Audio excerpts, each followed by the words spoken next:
நாங்கள் கிறிஸ்துவின் இறப்பினையும் உயிர்ப்பினையும் நினைவு கூர்ந்து வாழ்வுதல் நோக்கத்தையும் மீட்பளிக்கும் கிண்ணத்தையும் உமக்கு ஒப்புக் கொடுக்கின்றோம். உம் திருமணமக்கு ஊழியம் புரிய தகுந்தவர்களை எங்களை ஏற்றுக்கொண்டே, எனவே உமக்கு நன்றி செலுத்துகின்றோம்.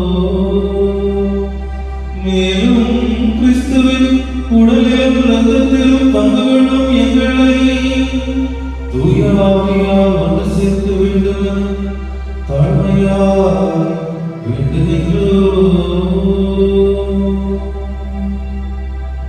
ஆண்டவரே, உலகெங்கும் பரவியிருக்கும் ஒரு திருவை நினைவு கொண்டருள். எங்கள் திருத்தந்தை லியோ, எங்கள் திரு ஆலய